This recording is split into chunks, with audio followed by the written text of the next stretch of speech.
शिल्पा की सास पुराने ख्यालों की होती है। अरे शहर की हो, इसका मतलब ये नहीं कि जो मन आए करोगी। घर के कुछ नियम है जो तुम्हें भी मानने पड़ेंगे। हाँ। मम्मी, मुझे रीति रिवाज से कोई दिक्कत नहीं है, पर ऐसे नियम जिनका कोई मतलब ना बने वो तो गलत है। हाय, देखो तो।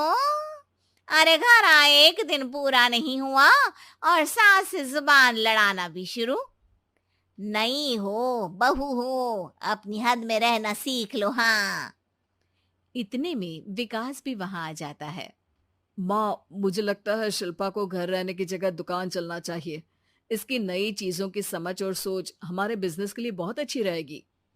बेटे की बात सुनकर माँ को बहुत गुस्सा आ जाता है। अच्छा, अरे बीवी के आते ही तेरे तो सुर बदल गए।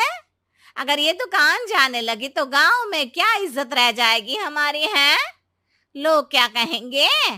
ये कहीं नहीं जाएंगी बस। हाँ। माँ के आगे और कुछ बोले बिना विकास वहां से चला जाता है और सास शिल्पा को घर के कामों में लगा देती है। उसी रात विकास और शिल्पा साथ बैठकर बातें कर रहे होते हैं। मम्मी ऐसा क्यों सोचती हैं कि औरतें कुछ नहीं कर सकती, और उन्हें लोगों की इतनी चिंता क्यों है? पापा की डेथ के बाद माँ ने दुकान संभालने की कोशिश की थी, पर लोगों ने उल्टी सीधी बातें सुनाकर उनका आत्मविश्वास इतना गिरा दिया कि वो कुछ कर ही नहीं पाई और सोचने लगी कि शायद औरतें ये सब कर ही नहीं सकती। इसलिए उनसे भी नहीं हुआ। लोगों की यही तो दिक्कत है, उन्हें अपने से ज्यादा दूसरे की जिंदगी में स्वाद आता है। वैसे लोग जिनसे डरते हैं ना, उन्हें ही तोड़ने की कोशिश करते हैं। आप फिक्र मत करो, मम्मी की सोच बदलने का तरीका है मेरे पास।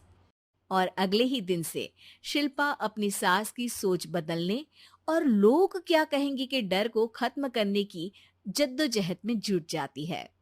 मम्मी, आपको पता है गीता बबीता, अरे जिनके ऊपर दंगल फिल्म भी बनी है, मैं फिल्म बिल में नहीं देखती। हाँ। वो हरियाणा की लड़कियां हैं, दोनों रेसलर हैं। उन्होंने जब ये शुरू किया था ना, तो लोगों ने बहुत बातें बनाई, बुरा भला बोला, मजाक भी बनाया, लेकिन उन्होंने ना किसी की सुनी, ना अपने ऊपर से विश्वास खोया और ना ही हार मानी। और देखो आज किस मुकाम पर है। अरे तो ये सब मुझे क्यों सुना रही है? हाँ। नहीं नहीं, बस ऐसे ही, हमें अपने आसपास की खबरें तो रखनी चाहिए ना। ऐसा कहकर शिल्पा अपनी सास को सोच में डालकर वहां से चली जाती है। अब शिल्पा हर दिन दुनिया के अगेंस्ट अपनी हिम्मत से सक्सेसफुल बनने वाली लड़कियों की कहानी अपनी सास को सुनाने लगती है। इसी तरह कुछ समय बीत जाता है। और माँ, आजकल बहुत चुप चुप रहती हो, सब ठीक तो है ना? बस कुछ सोचती रहती हैं, इसीलिए ज्यादा बोल नहीं पाती। ऐसा क्यों हुआ माँ? कोई दिक्कत है क्या? अरे तेरी पत्नी ही दिक्कत है। है? मैंने क्या किया? अरे रोज मुझे कुछ समझाने के मकसद से एक नई कहानी सुनाती है, पर खुद नहीं जानती कि मुझे सब पहले से पता है। हाँ। तो फिर दिक्कत क्या है माँ? लोग क्या कहेंगे? अरे उनका तो काम ही है कुछ ना कुछ कहना। आप ये सोचो कि उन्हें नजरअंदाज करके हम साथ मिलकर किस ऊंचाई पर पहुंच सकते हैं। बेटे और बहू की बातों से सोच में पड़ी माँ वहां से चली जाती है।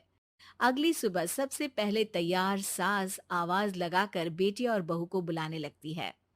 अरे कहाँ सोते पड़े हो दोनों? किसी को घर में कोई काम नहीं है का? हाँ। सास की आवाज सुन शिल्पा भागती हुई कमरे से बाहर निकल आती है, जिसके पीछे विकास भी बाहर आ जाता है। मम्मी, आप इतनी सुबह तैयार होकर कहाँ जा रही हैं? अरे किसी नई शुरुआत से पहले भगवान का आशीर्वाद बनता है या नहीं? मैं सीधा दुकान जाऊंगी, तुम काम निपटा कर आ जाना है। सास की बात सुन शिल्पा और विकास खुशी से फूले नहीं समाते। ये हुई ना मेरी माँ वाली बात। पूरा परिवार मिलकर दुकान पर काम करने लगता है, जिसमें विकास और उसकी माँ दुकान संभालते हैं, तो शिल्पा काम को ऑनलाइन डाल शहर और इंटरनेट का काम संभालने लगती है, जिसे देख गांव में लोगों के बीच गॉसिप शुरू होते देर नहीं लगती। और क्या विकास भाई, अकेले काम संभल नहीं रहा था तो नौकर रख लेते। और तो को यहाँ लाने की क्या जरूरत थी? इन्हें घर में जो काम बोलो वो तो सही से करती नहीं, यहाँ आकर तो तुम्हें डुबा ही देंगी। अरे भाई साहब, अगर आपके घर की औरतें सही से काम नहीं करती ना तो हमें उससे कोई लेना देना नहीं। यहाँ आपकी पंचायत के लिए किसी के पास समय नहीं है। हाँ, करारा जवाब सुन बातें सुनाने आए लोग मुंह लचकाए उल्टे पैर वापस चले जाते हैं। वाह मम्मी, ये तो अब दोबारा कभी भूल कर भी यहाँ नहीं आएंगे। I am so proud of you. अरे बहुत हुआ, हाँ काम पर लगो चलो। तीनों आपस में काम बांटकर अपने अपने काम पर लग जाते हैं।